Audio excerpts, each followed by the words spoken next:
Salut tout le monde, moi c'est Boris Dossou et dans cette vidéo, nous allons voir ensemble quelques astuces pour comprendre la terminologie médicale. Terminologie médicale qui n'est rien d'autre que l'étude des termes médicaux. Quand on parle des termes médicaux, c'est tout simplement l'ensemble des termes, l'ensemble des mots qu'on rencontre dans le domaine médical chaque jour pour communiquer dans les cours et dans assez de trucs. Vous voyez? Donc, pour ne pas tarder, on va commencer. Dans cette vidéo, on va voir 3 termes médicaux qui sont, il y a aménorrhée, hémorragie, phléborragie.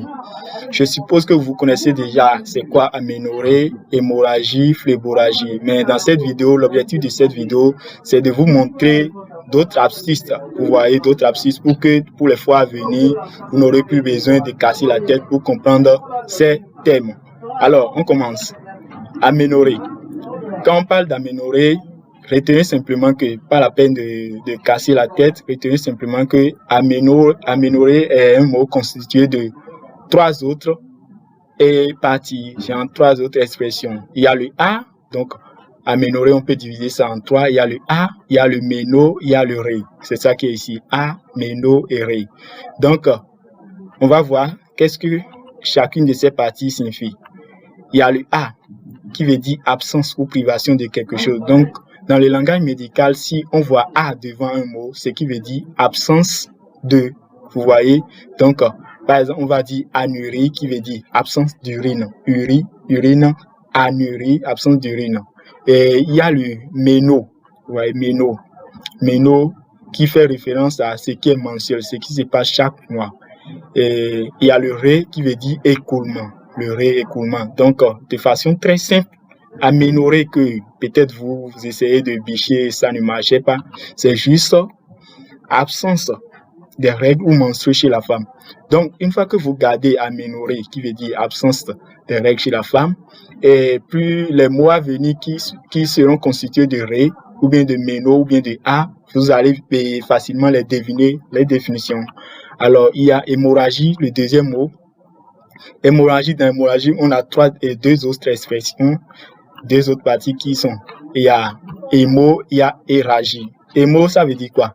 Retenez simplement que dans le langage médical, l'hémo fait référence à, c'est un préfixe qui fait référence au sang, vous voyez?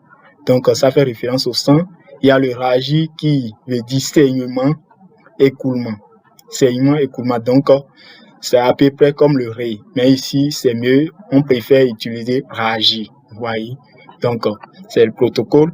Et ici, il y a hémo qui veut dire sang, il y a ragie qui veut dire écoulement. Donc, de façon très brève, hémorragie veut dire écoulement de sang, écoulement de sang. Vous voyez, ici, on a hémorragie, saignement ou écoulement du sang hors des vaisseaux sanguins suite à une brèche vasculaire, blessure physique ou autre. Donc, dans l'organisme, les vaisseaux, eux, conduisent le sang.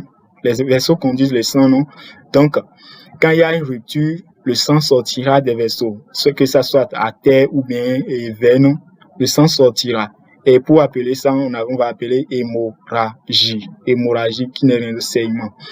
Donc, langage médical, au lieu de dire écoulement de sang des vaisseaux, on dit simplement hémorragie. Donc, pour les fois prochaines, dès que vous voyez hémo devant un mot, ça veut dire le sang et la suite, vous essayez de deviner. C'est très simple. Après, maintenant, il y a le phléborragie. Je suppose que ce mot peut-être va vous casser un peu la tête parce que c'est un peu particulier. Phléborragie, c'est simple. Il y a le phlébo et ragie. Que veut dire phlébo? Phlébo qui veut dire simplement la veine. Vous voyez, la veine. Maintenant, il y a le ragie. On a déjà parlé de ragie dans l'hémorragie. Ragie, ce n'est rien d'autre que écoulement aussi. On a déjà parlé de ça. Maintenant, ici, phlébo. Là-bas, quand il y a écoulement, de façon générale, on va dire hémorragie. Mais quand ça concerne la veine, spécifiquement, on va dire quoi? Phléborragie. Donc, c'est ça. Phléborragie signifie hémorragie veineuse après rupture d'une veine. Quand il y a rupture d'une veine ou bien il y a une veine est lésée, donc on va appeler ça phléborragie. Donc c'est un peu ça les 3 expressions les 3 thèmes que nous voulons voir aujourd'hui. Et pour les fois à venir, essayez de voir métrorragie, essayez de scinder ou bien comme on appelle, de donner la définition de métrorragie et blénorrhée et dysménorrhée. Essayez de les scinder pour voir comment ça va se passer. C'est un peu ça. Et à bientôt. N'oubliez pas de vous abonner, de partager et de nous laisser des commentaires si cela vous a plu. Merci.